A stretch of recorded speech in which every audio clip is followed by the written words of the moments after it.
Welcome back to the channel. Let's explore together. Today we are checking out Pentatonix, Little Drummer Boy. If you enjoy this or any other content on my channel, I need you to comment below what you want me to check out next and then subscribe so you'll be notified when we get to it. We're trying to get this channel to 3,000 subscribers. We are ever so close now. Also, be warned that content in this video will be slightly edited to comply with fair use copyright. Certain artists, they just have a lot more restrictions on what I can or cannot do with their videos. Pentatonix, with their official videos, are one of those. So if you're like, wait, what happened to that part of the song? Had to cut it for those reasons. But you should always support the original artists anyway. This should not be used as your way to listen to this song. You should listen to the song on the original artist page. This is just if you're curious what I think of it as a musician and you want to hang out and see what someone else thinks of the song and, you know, just enjoy that. Anyway, all of that out of the way, let's get into this.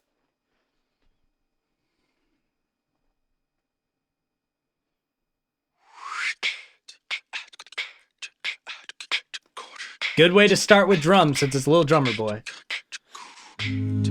Hey, beautiful. I like just the simple hums. It's nice. It's a nice feel. Nice way to start.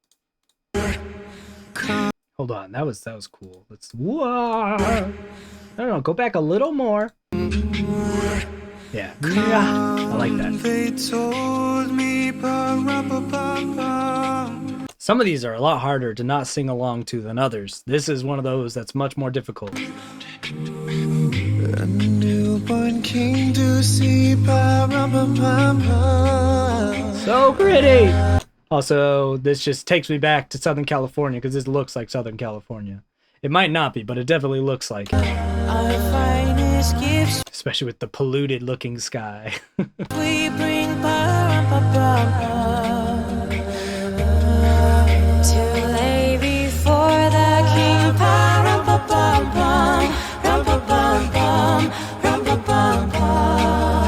Wonder where this is. I wonder where this is. I really like what they're doing here with the bum bum ba-rum ba bum.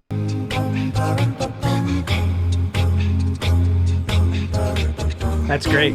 That's a cool sound. And then we're getting that's great. That's awesome.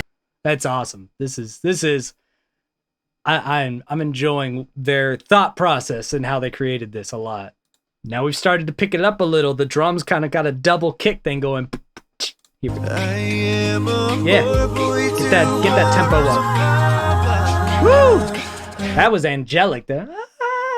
No, come on now. I have no gift to bring. That's fit to give our king.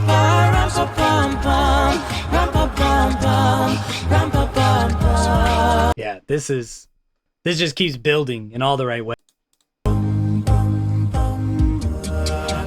The dramatic. Let's go. Now, see, these are the things when we get their studio versions that sometimes like we don't need all that. Now I want to hear the acoustic version. Like with his drum right now has been EQ'd to sound like one of those like subdued sort of EQing. It's like under everything, and they've taken out the high ends from it and done a couple other things to it. I'm like, no, just leave it alone. Leave it. It's not the first thing they've done during this, but it's the biggest thing they've done, right? It's the biggest audio trick they've done. And I know Pentatonix loves doing it, and they have to do it to keep keep creative. In fact, some recent interviews said that some of their newer albums, they don't know how they'll be able to replicate live because they've, added more and more of these audio engineering tricks as they've gone on. I think it sounds great, but I just love when I just hear them acoustically as well. Which obviously this is not anywhere close to acoustic, but it still sounds amazing. The ox and lamb kept time. The drum keeps fading, right? Just to make it sound more like a drum. And in fact, they've dropped it from the left to the bottom. Music, you record it in a spherical sense, and they've actually been moving where his beatboxing is from the top down and around and below you while taking out the high frequencies. And it gives you that cool effect. Not a single way you could ever do that acoustically as a vocalist. You could try, you know, cover up a bit like this and then move around the mic, but you won't get nearly the same effect as what they've done here with the audio engineering, but it's a really good effect. It's really powerful at what they want to do. I played my drum for him.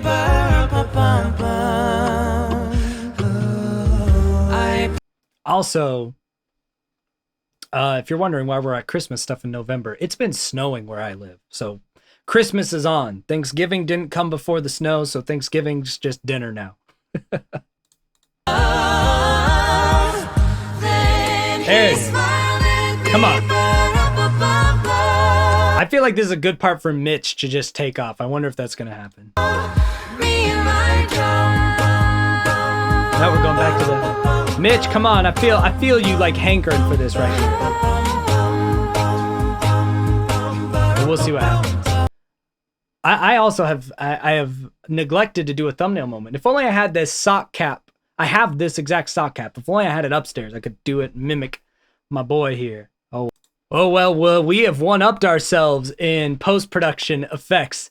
This stomp and clap. Listen to this guy. Man, the amount of treatment to that. First, you got the stomp sounding like a basement kick drum with reverb, and the clap is echoed and doubled out of it. Like, their percussion effects on this are very thick. And obviously it sounds good. It's just, I don't know. I've got just a personal affinity towards acapella that's acoustic, because I just feel like that's the whole point of acapella, is what can just your voices do without really any other interference. There's a great amount of interference, especially to the beatboxing on this. Again, it's not because they can't do stuff like this live and they're lacking in any sort of talent. In fact, a lot of this stuff is easy to EQ live, right? You just drop the high ends of his mic real time, and you can even pan and move it around very, very easily. So you could replicate this live, but it's still going to need some real-time engineering to do. What you can't do is replicate this acoustically, right? You don't have any sort of like synthetic engineering. It's just your voice. That's when you can't replicate this. Like, it doesn't even sound like a foot and a clap anymore because of how much they've done to it. Still sounds great though. And see, now you can hear it expanding very gradually as they introduce the higher ends back into it. Like, there is no possible way to do that without all of the post-production. See how much bigger it is now? Because they were reintroducing the frequencies at, 1,000, 2,000, 3,000 hertz and above, where they had completely taken them out earlier.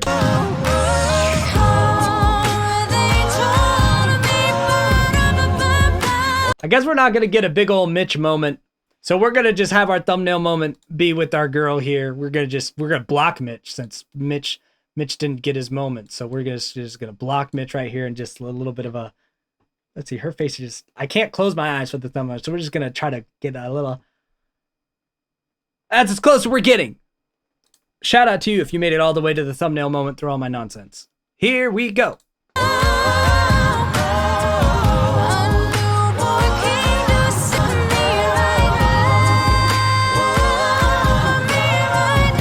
Get it, girl. I guess she gets the Mitch moment this time.